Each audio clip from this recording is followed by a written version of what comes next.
Did you know that just to change the oil on a Goldwing costs you close to $100 or more at a dealer? You can do a lot of these simple tasks yourself.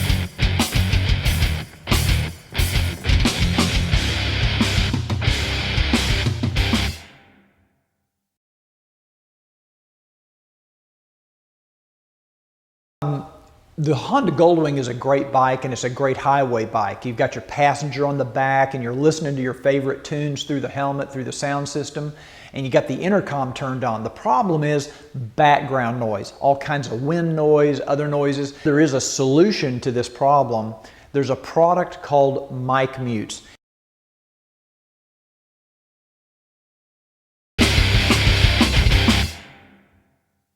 This installs in the Goldwing sound system, and it basically uses the push-to-talk switch on your CB radio. It's already built into your handlebars and allows you to turn that intercom on or off at your discretion, and it really makes a huge difference. Now, you can also have it where the passenger can have their own switch, so either one of you can activate the system.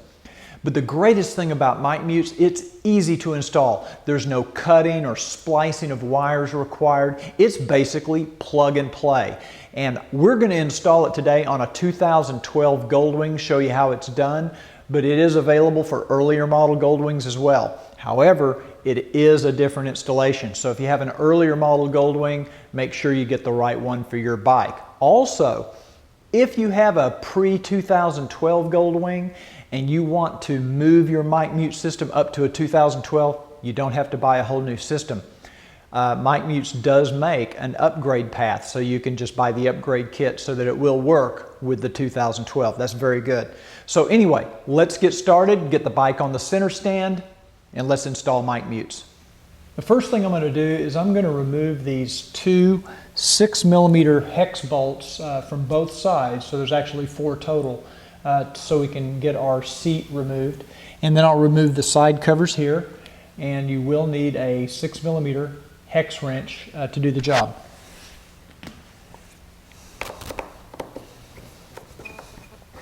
A little tip I'll tell you is after you get these loose, don't pull them out, just leave them in the handles so that you know which bolt goes on which side of the handle, because they are different length, I believe.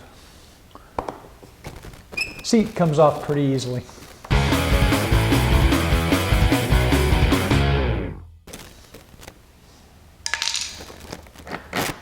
Okay, so we have it out. I'm just going to leave the bolts hanging here and set it down on the ground, and I'll know which way it goes back in. Okay, now that we have our bolts out of the 2 handles, both handles are removed, we can pull down this little backrest, kind of pull the seat forward and lift it up, and it will come off even without removing this backrest piece. You just have to kind of maneuver it around, but it will come out without having to take that out.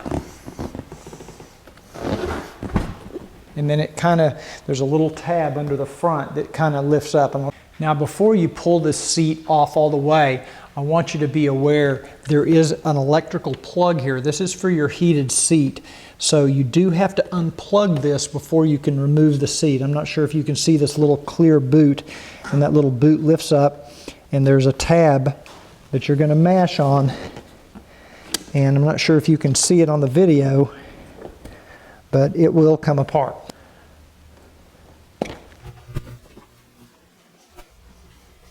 The next thing we're going to do is we're going to remove our left side cover, because we're going to need to get access to the battery, and to do that we have to open our left saddlebag. There's some grommets that hold this piece on, and you have to kind of work it around the bottom of this saddlebag.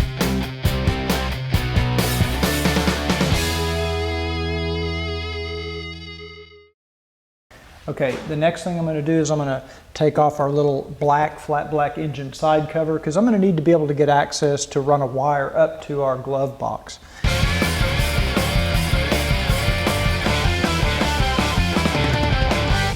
Okay, before we remove our glove box, we're going to have to remove this flat black trim piece here off the fairing, and because that does kind of hold that glove box in place.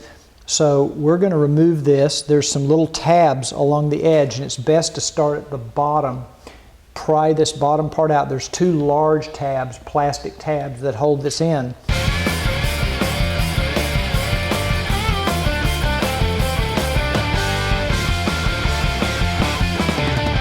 Now you'll notice at the very front of this piece, I'm going to hold it up here to the camera and hopefully it'll focus on it.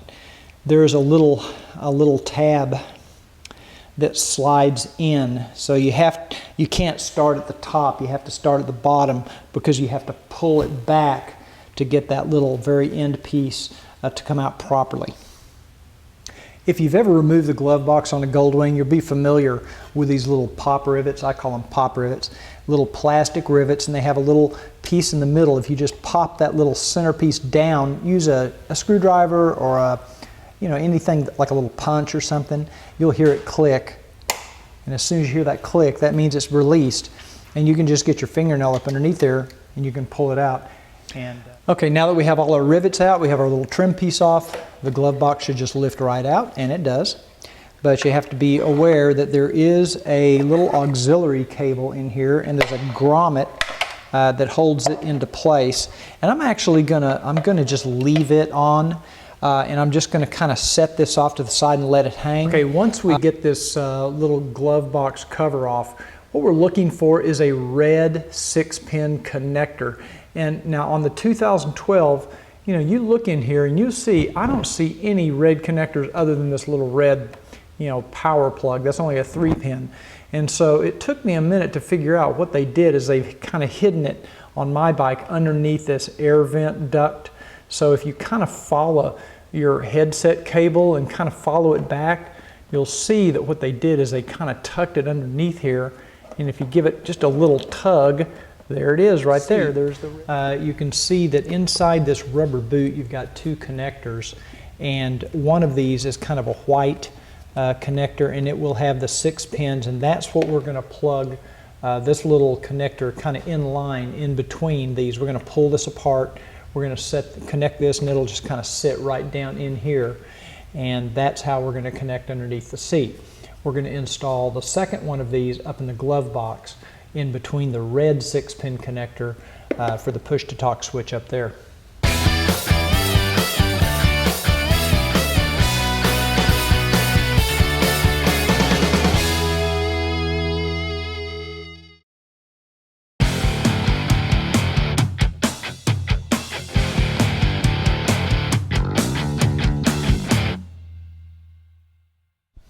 Okay, since we're going to be installing the push-to-talk switch, we're going to install this little connector. It has a yellow piece of tape around it.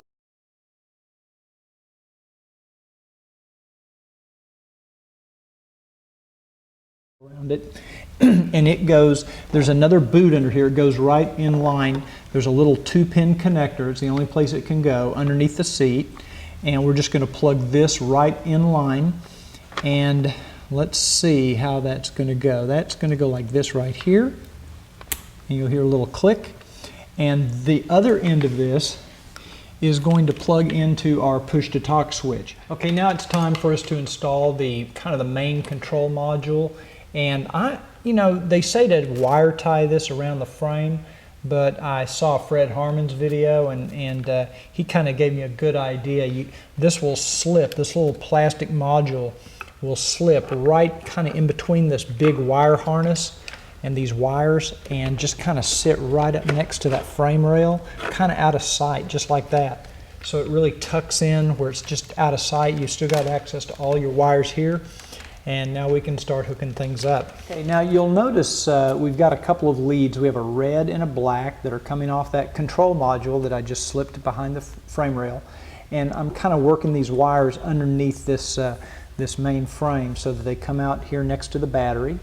Now you pop off the little fuse box cover, and you'll notice at the top you've got two little screws. One is a positive, one is a negative. So we're simply going to unscrew these screws a little bit.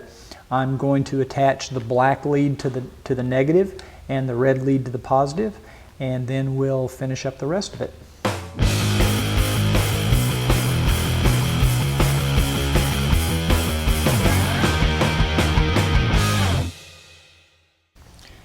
Once we have this adapter plugged in in line as we did earlier, we now have to take the short cable. Now there's two of these. They look like little telephone wire jacks.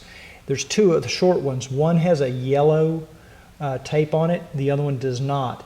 So we have to plug the one that does not have the yellow tape on it into the back of this connector. We have another one of these little short telephone-like connectors, little I don't know, RJ45s or whatever those are, and we're going to plug that right into here. Has the yellow tape around it. This has yellow tape, so you know which one goes where. Okay, so that's ready to go.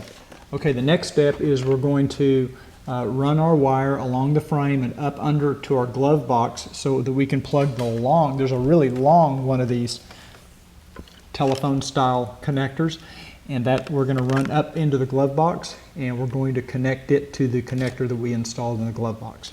You know, there's a lot to be said for having expensive, exotic tools, but sometimes the simple things can really come in handy. So right now what I need is a coat hanger and just some plain old electrical tape so that we can run this wire up to this glove box. So I'm going to turn the sound off and show you how I'm going to try to do it.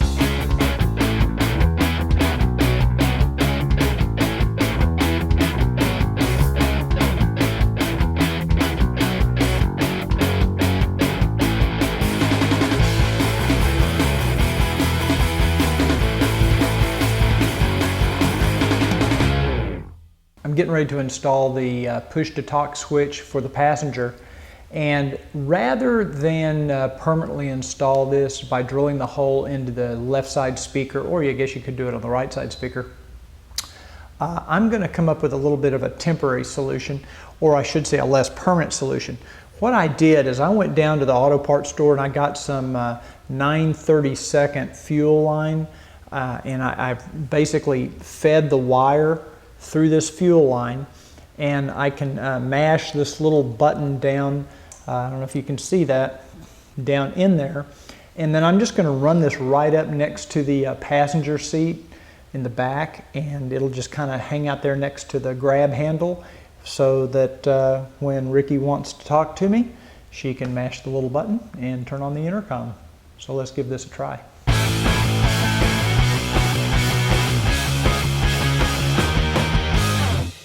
Everything's installed, everything's plugged in, I've got everything set up the way I want it. Now it's just a matter of tightening everything up, putting the seat back on, getting the glove box back in place, and a little trim piece and the side panels.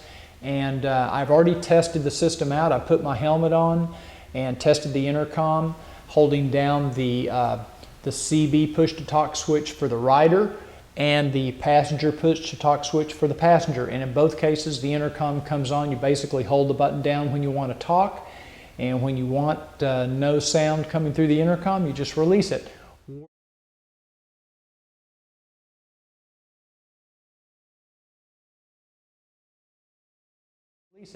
Works great. I think this is going to be a really, really cool addition for our road trips.